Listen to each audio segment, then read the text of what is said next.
औरत का दर्द यह शब्द सुनते ही अक्सर हमारे मन में कमजोरी, आंसू, पीड़ा या मजबूरी की तस्वीर उभरती है। लेकिन अगर हम जरा गहराई से देखें, अगर हम सतह के नीचे उतरें, तो हमें समझ में आएगा कि औरत का दर्द कोई साधारण पीड़ा नहीं है। यह दर्द अगर देखा जाए, समझा जाए और महसूस किया जाए तो यह शुद्ध चेतना बन सकता है।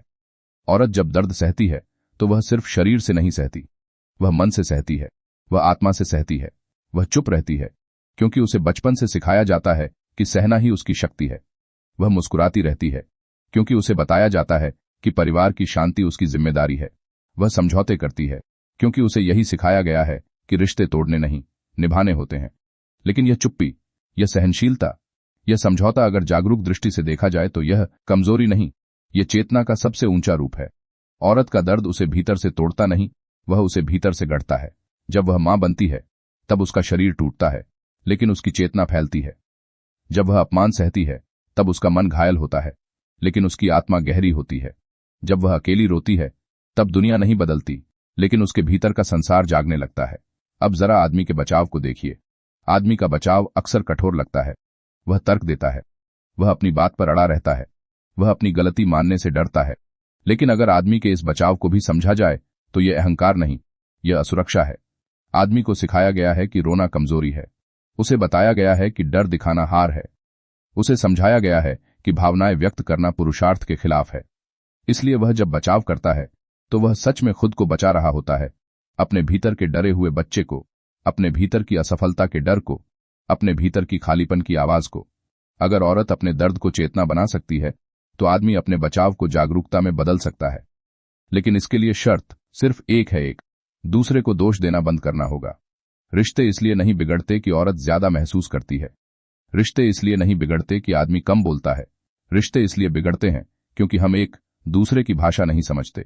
औरत भावना की भाषा बोलती है, आदमी तर्क की भाषा बोलता है। जब भावना तर्क से टकराती है तो टकराव होता है, लेकिन जब भावना को समझा जाए और तर्क को सुना जाए तो वही रिश्ता जागृति बन जाता है। याद रखिए, रिश्ते बिगाड़ने नहीं आते, रिश्ते जगाने आते हैं। वे हमें दिखाने आते हैं कि हमारे भीतर क्या अधूरा है। वे हमें समझाने आते हैं कि हमें कहाँ चेतना की जरूरत है। वे हमें तोड़ने नहीं, वे हमें विस्तार देने आते हैं।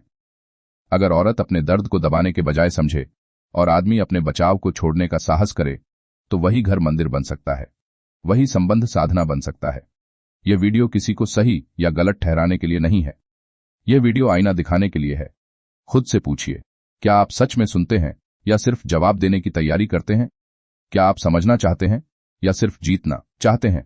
जब जीतने की चाह खत्म होती है तब समझ पैदा होती है, और जब समझ पैदा होती है तब दर्द चेतना बन जाता है और बचाव जागरूकता। हमारे जीवन में बहुत कुछ चलता रहता है। लोग आते हैं, जाते हैं, रिश्ते बनते हैं, टूटते हैं। कभी हम सही होते हैं, कभी सामने वाला, और कई बार दोनों ही गलत होते हैं। लेकिन इन सब के बीच एक चीज लगातार सक्रिय रहती है, वह है हमारा अहंकार। अहंकार बहुत शोर करता है। उसे शांति पसंद नहीं, उसे सन्नाटा डराता है, उसे खालीपन खलता है। अहंकार को ड्रामा चाहिए, उसे बहस चाहिए, उसे किसी को गलत साबित करना चाहिए, उसे दुश्मन चाहिए, क्योंकि बिना विरोध के अहंकार खुद को महसूस नहीं कर पाता। आपने गौर किया होगा, जब जीवन में सब ठीक चल रहा होता है तो मन खुद कोई समस्या ढूंढ लेता है, किसी पुरानी बात को उठा लाता है, किसी की कही हुई बात को बढ़ा देता है, किसी के व्यवहार में अपमान खोज लेता है। क्यों? क्योंकि अहंकार को जीवित रहने के लिए संघर्ष चाहिए। अगर कोई बहस नहीं है तो वह खुद बहस पैदा कर लेता है। अगर कोई दुश्मन नहीं है तो वह अपनों को ही दुश्मन बना लेता है। और फिर हम कहते हैं कि रिश्तों में तनाव क्यों है, घर में शांति क्यों नहीं है, मन बेचैन क्यों रहता है। सच यह है कि बेचैनी बाहर नहीं है, बेचैनी हमारे भीतर अहंकार की भूख है। अब जरा ध्यान से सुनिए, प्यार बिल्कुल अलग चीज है। प्यार को कुछ साबित नहीं करना होता, प्यार को जीतना नहीं होता, प्यार को सही साबित होना नहीं होता। प्यार को बस मौजूदगी चाहिए। जब आप किसी के साथ चुपचाप बैठे हों और कुछ कहने की जरूरत ही न पड़े, वह प्यार है। जब आप किसी को बिना बदले स्वीकार कर लें, वह प्यार है। जब आप किसी के दुख को समझाने की जगह बस महसूस कर लें, वह प्यार है। प्यार में ड्रामा नहीं होता। ड्रामा अहंकार करता है और फिर प्यार का नाम ले लेता है। बहुत से लोग कहते हैं हम प्यार में हैं, लेकिन असल में वे अपने अहंकार के साथ जुड़े होते हैं। इसलिए छोटी सी बात पर बात बढ़ जाती है। इसलिए हर बात में सही और गलत की लड़ाई शुरू हो जाती है। अगर सामने वाला आपकी बात से सहमत नहीं तो आपको बुरा लग जाता है। अगर सामने वाला आपको समझ नहीं पा रहा तो आपको गुस्सा आ जाता है। यह प्यार नहीं है, ये अहंकार है जो प्यार का मुखौटा पहनकर बैठा है। प्यार कभी कहता नहीं कि तुम ऐसे क्यों हो। प्यार कहता है तुम जैसे हो ठीक हो। अहंकार कहता है तुम मेरी उम्मीदों पर खरे क्यों नहीं उतरे। प्यार कहता है मुझे तुमसे कुछ नहीं चाहिए सिवाय तुम्हारी सच्ची मौजूदगी के। आज के समय में सबसे दुर्लभ चीज प्यार नहीं है, सबसे दुर्लभ चीज मौजूदगी है। लोग साथ बैठते हैं लेकिन मन कहीं और होता है। लोग बातें करते हैं लेकिन सुनते नहीं हैं। लोग रिश्ते निभाते हैं लेकिन महसूस नहीं करते। क्योंकि अहंकार हर समय बोलता रहता है, हर समय तुलना करता रहता है, हर समय फैसला सुनाता रहता है। और जहां अहंकार बोलता है वहां प्यार चुप हो जाता है। अगर आप अपने जीवन में सच में प्यार चाहते हैं तो सबसे पहले अपने अहंकार को पहचानिए। उस क्षण को पकड़िए जब आप सही साबित होना चाहते हैं। उस पल को देखिए जब आप बहस जीतना चाहते हैं। उस जगह को महसूस कीजिए जहां आप सामने वाले को छोटा दिखाना चाहते हैं। बस देखिए, लड़िए मत, दबाइए मत, सिर्फ जागरूक हो जाइए। जैसे ही आप देखना शुरू करते हैं अहंकार कमजोर होने लगता है, और जैसे ही अहंकार कमजोर पड़ता है प्यार अपने आप प्रकट होने लगता है। प्यार कोई मेहनत नहीं है, प्यार कोई तकनीक नहीं है, प्यार कोई अभ्यास नहीं है। प्यार अहंकार की अनुपस्थिति है। जब आप किसी के साथ पूरी तरह उपस्थित होते हैं, बिना योजना, बिना अपेक्षा, बिना मांग, वही प्यार है। और यही वजह है कि कुछ लोग बिना ज्यादा बोले आपको शांति दे देते हैं, और कुछ लोग घंटों साथ रहकर भी आपको थका देते हैं। पहले लोग प्यार में होते हैं, दूसरे लोग अहंकार में। आज अगर आपके रिश्तों में बार बार ड्रामा हो रहा है तो समझ लीजिए वहां प्यार कम, अहंकार ज्यादा है। और ये कोई दोष नहीं है, ये इंसानी स्वभाव है। लेकिन जागरूक इंसान यही फर्क समझ लेता है। मन नियंत्रण चाहता है, वह हर स्थिति को पकड़ना चाहता है, हर इंसान को अपने अनुसार मोड़ना चाहता है, हर भविष्य को पहले से तय करना चाहता है। मन कहता है कि अगर सब कुछ मेरे अनुसार नहीं हुआ तो मैं सुरक्षित नहीं रहूंगा। मन डर से पैदा होता है, डर खोने का, डर असफल होने का, डर अकेले पड़ जाने का। इसलिए मन सख्त हो जाता है, वह दीवारें बनाता है, वह नियम बनाता है, वह तुलना करता है, वह हर पल हिसाब लगाता है। लेकिन भीतर कहीं बहुत गहराई में एक और अवस्था है जिसे हम होना कह सकते हैं। होना कुछ भी पकड़ना नहीं चाहता, होना कुछ भी साबित नहीं करना चाहता। होना कहता है जो है वही पर्याप्त है। मन कहता है तुम अभी पूरे नहीं हो, तुम्हें और चाहिए, तुम्हें बदलना होगा, तुम्हें जीतना होगा। लेकिन होना धीरे से फुसफुसाता है तुम जैसे हो वैसे ही सही हो, बस इस क्षण में ठहर जाओ। मन भागता है, बीते कल में पछताता है और आने वाले कल में डरता है। मन कभी अभी में नहीं रहता, होना हमेशा अभी में रहता है। होना किसी और समय को जानता ही नहीं, उसके लिए यही क्षण जीवन है। मन कहता है अगर मैंने नियंत्रण छोड़ दिया तो सब बिगड़ जाएगा। लेकिन सच यह है जब भी जीवन में कुछ सुंदर घटा वह नियंत्रण से नहीं घटा, वह सहजता से घटा। प्यार नियंत्रण से नहीं होता, आनंद योजना से नहीं आता, शांति संघर्ष से नहीं मिलती। जब आप थक जाते हैं और सब छोड़कर बैठ जाते हैं अचानक मन शांत हो जाता है। उसी क्षण होना प्रकट होता है। होना कोमल है लेकिन उसकी कोमलता कमजोरी नहीं है, वह ऐसी शक्ति है जो बिना लड़े बदल देती है। मन लड़कर जीतना चाहता है, होना झुककर रूपांतरित करता है। मन कहता है दुनिया वैसी नहीं है जैसी होनी चाहिए, होना कहता है दुनिया जैसी है उसी में रास्ता है। मन प्रश्न पूछता है, होना अनुभव करता है। मन शब्दों में उलझता है, होना मौन में उतरता है। आप जितना मन से जीते हैं उतना जीवन बोझ बनता जाता है, और जितना होना में उतरते हैं उतना जीवन हल्का होता जाता है। ध्यान दीजिए, जब आप पूरी तरह किसी काम में डूब जाते हैं आप मन में नहीं होते, आप होना में होते हैं। जब आप बच्चे की हंसी देखते हैं और कुछ क्षण के लिए सब भूल जाते हैं, वह होना है। जब आप सूरज को डूबते देखते हैं और बिना सोचे बस देखते रहते हैं, वह होना है। मन हमेशा कुछ चाहता है, होना कुछ नहीं चाहता, और इसलिए सब पा लेता है। मन कहता है मैं अलग हूं, होना कहता है मैं संपूर्ण का हिस्सा हूं। मन अलगाव पैदा करता है, होना एकता लाता है। यही कारण है कि मन सख्त होकर भी कमजोर है और होना कोमल होकर भी असीम शक्तिशाली। आप जितना मन को सुधारने की कोशिश करेंगे वह उतना ही चालाक होता जाएगा। लेकिन जिस दिन आप उसे देखने लगेंगे बिना बदलने की कोशिश किए, उसी दिन वह ढीला पड़ने लगेगा। होना प्रयास नहीं मांगता, होना अनुमति मांगता है।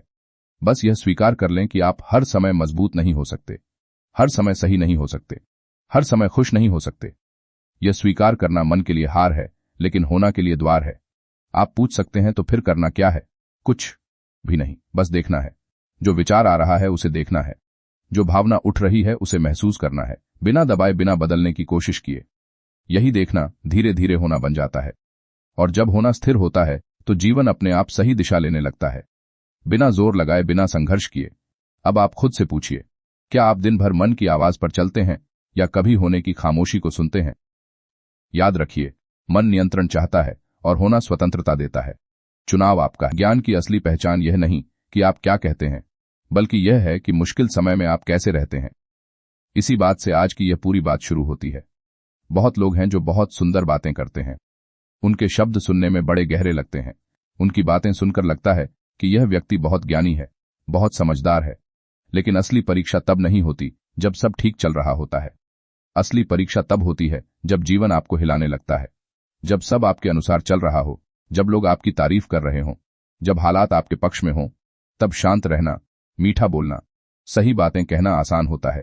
लेकिन जब जीवन उल्टा चलने लगे, जब अपमान मिले, जब नुकसान हो, जब धोखा मिले, जब मन टूटने लगे, तब जो आप बनते हैं वही आपका असली ज्ञान है।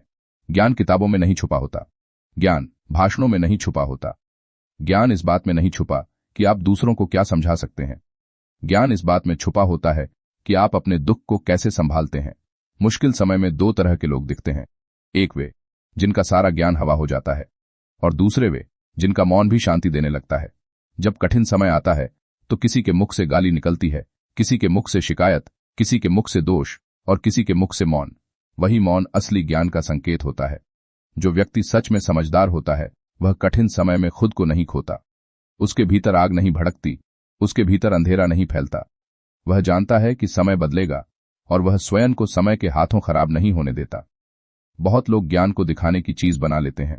वे हर समय बताते रहते हैं कि उन्हें कितना पता है। वे हर चर्चा में खुद को ऊपर रखना चाहते हैं। लेकिन जैसे ही जीवन उन्हें एक झटका देता है, उनकी सारी समझ बिखर जाती है। जिसे सच में ज्ञान होता है उसे साबित करने की आवश्यकता नहीं होती। वह शोर नहीं करता, वह दूसरों को नीचा नहीं दिखाता, वह जीवन के थपेड़ों को भी शांति से सह लेता है। सोचिए, जब आप दुख में होते हैं तब आपका व्यवहार कैसा होता है? क्या आप चिड़चिड़े हो जाते हैं? क्या आप दूसरों को दोष देने लगते हैं? क्या आप अपने शब्दों से लोगों को चोट पहुंचाते हैं? अगर ऐसा होता है तो समझ लीजिए कि अभी ज्ञान बाहर है, भीतर नहीं उतरा। ज्ञान का अर्थ यह नहीं कि आप जीवन को नियंत्रित कर लें। ज्ञान का अर्थ यह है कि जब जीवन नियंत्रण से बाहर हो तब भी आप स्वयं को संभाल लें। मुश्किल समय में जो व्यक्ति धैर्य रखता है वही वास्तव में मजबूत होता है। जो व्यक्ति चुपचाप सह लेता है वह कमजोर नहीं होता। वह जानता है कि हर प्रतिक्रिया उसकी ऊर्जा को नष्ट करती है। सच्चा ज्ञानी व्यक्ति अपनी पीड़ा को दूसरों पर नहीं फेंकता। वह अपने घावों को दूसरों को घायल करने का कारण नहीं बनाता। यही कारण है कि मुश्किल समय में आपका व्यवहार आपके शब्दों से कहीं ज्यादा बोलता है। आप कितना जानते हैं यह कोई मायने नहीं रखता। आप संकट में कैसे रहते हैं यही सब कुछ तय करता है। जब जीवन कठिन हो तब अगर आप विनम्र रह पाते हैं तो समझ लीजिए कि ज्ञान आपके भीतर उतर चुका है। जब लोग आपको गलत समझें और आप फिर भी कटु न बने तो समझ लीजिए कि आप सच में आगे बढ़ चुके हैं। जब आपके पास शिकायत का पूरा अधिकार हो और आप फिर भी शांति चुने तो समझ लीजिए कि आपका विकास हो चुका है। ज्ञान का फल शांति है। अगर ज्ञान के बाद भी मन अशांत है तो वह ज्ञान नहीं, केवल जानकारी है। इसलिए जीवन में यह देखने की कोशिश करें कि मुश्किल समय में आप कैसे व्यक्ति बन जाते हैं। वही आपका सच्चा परिचय है। और अगर यह बातें आपके मन को छूती हैं, अगर आप भी भीतर से मजबूत बनना चाहते हैं तो क्रिएटिव दिमागी सोच चैनल से जुड़िए। यहां बातें दिखाई नहीं जाती, यहां बातें समझाई जाती हैं। इस चैनल के सदस्य बनिए ताकि ऐसी गहरी, सच्ची और जीवन बदलने वाली सोच आप तक लगातार पहुंचती रहे। शांति से सुनिए, शांति से समझिए और शांति से जीवन जिएं।